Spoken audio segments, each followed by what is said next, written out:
James Whittaker, a man who built his fortune from nothing, had always believed in testing the character of those around him. At 62, he owned a sprawling estate in upstate New York, a mansion filled with priceless art, rare antiques, and a safe in his study that held more cash than most people would see in a lifetime.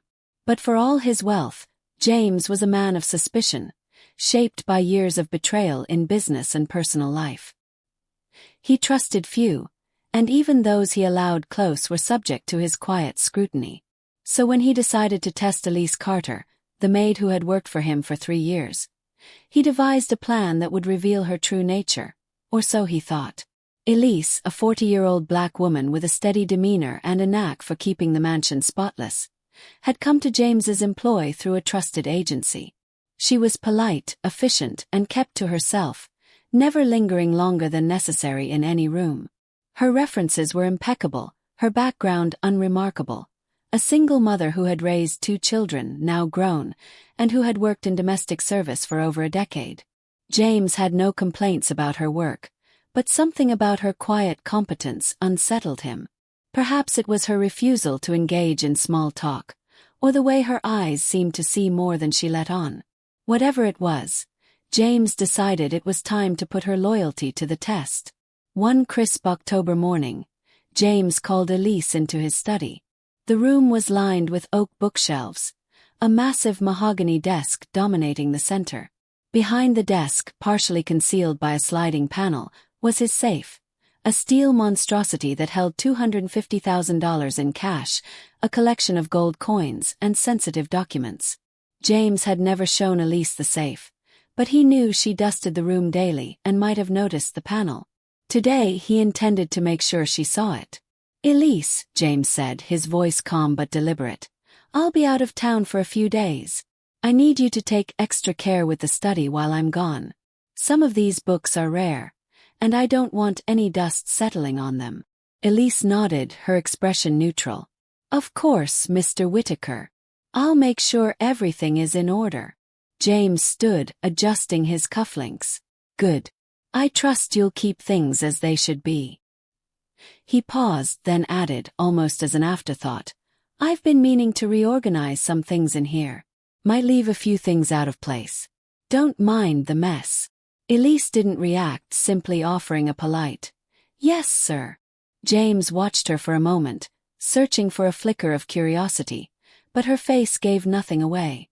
Satisfied, he left the room, but not before sliding the panel open just enough to reveal the safe's gleaming steel door, and ensuring the combination lock was visibly unset. The safe was open, its contents exposed to anyone who dared look inside. James didn't leave town.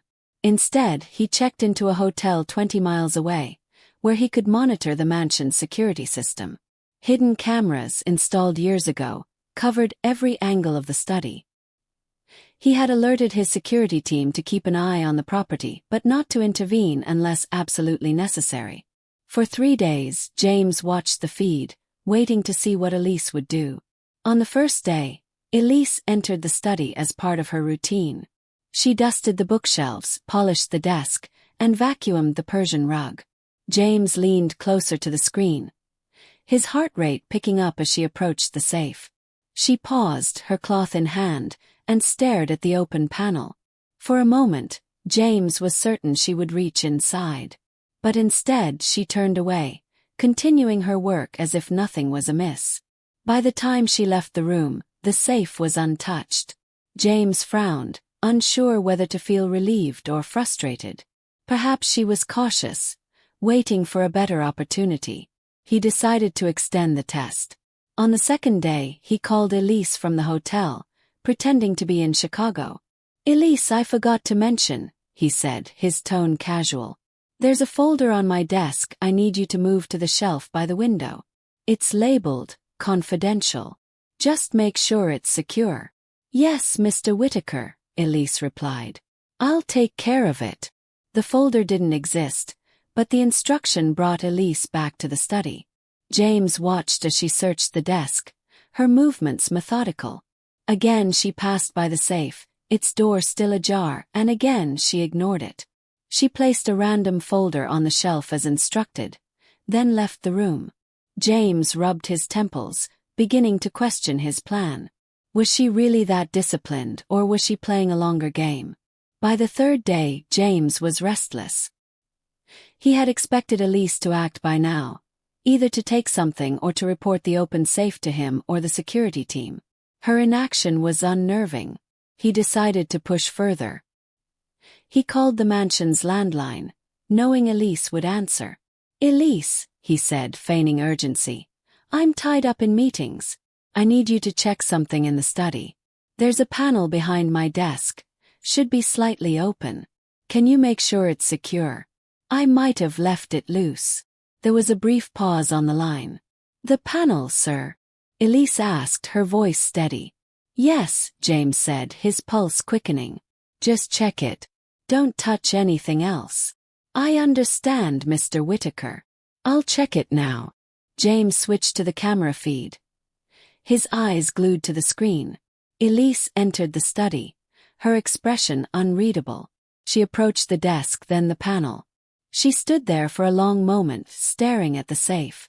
James held his breath, waiting for her to reach inside to reveal herself. Instead, she pulled out her phone and dialed a number.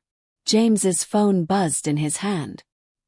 He stared at the screen, seeing Elise's name. He answered, his voice tight. "Elise. What is it?" "Mr. Whittaker," she said, her tone calm but firm. "I checked the panel as you asked. The safe is open, sir. I haven't touched it, but I thought you should know. I can call your security team if you'd like." James was silent, his mind racing. She hadn't taken the bait. She hadn't even hesitated.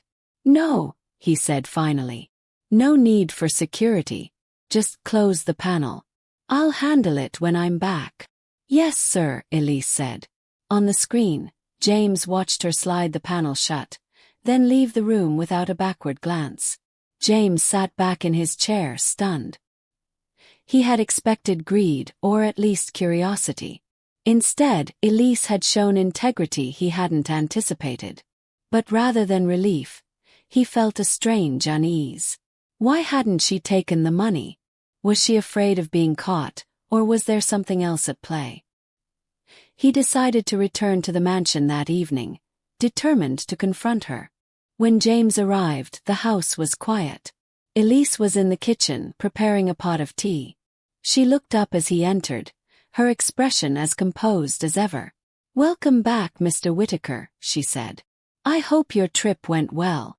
James studied her, searching for any sign of guilt or awareness. "It was fine," he said. "Elise, I need to speak with you."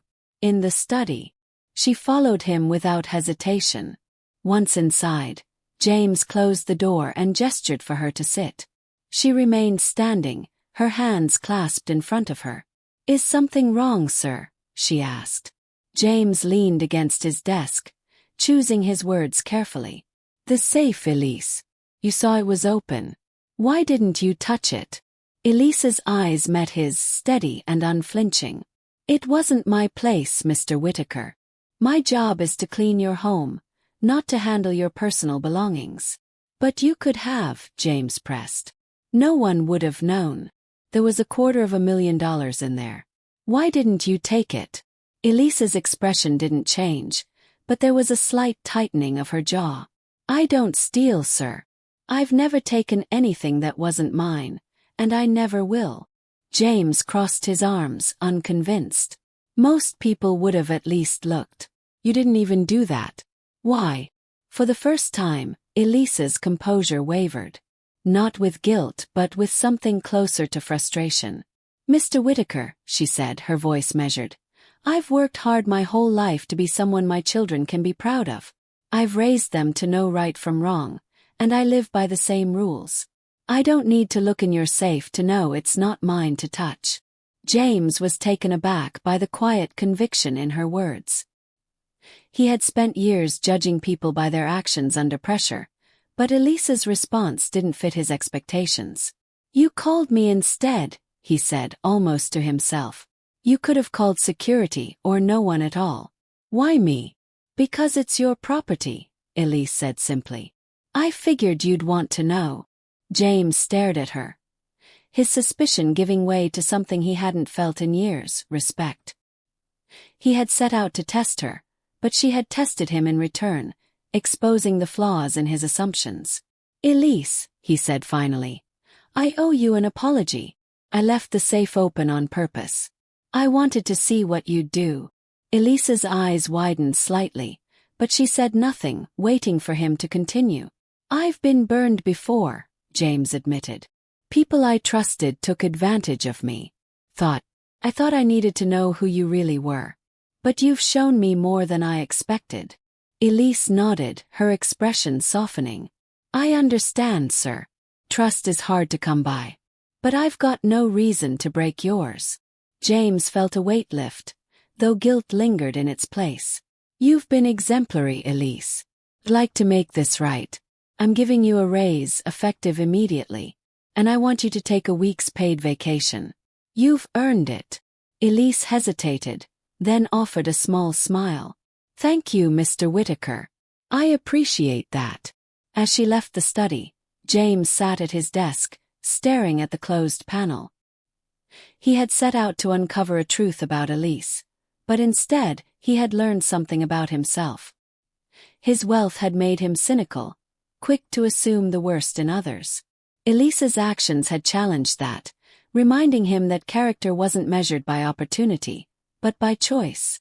Over the next few weeks, James found himself reflecting on his approach to those around him.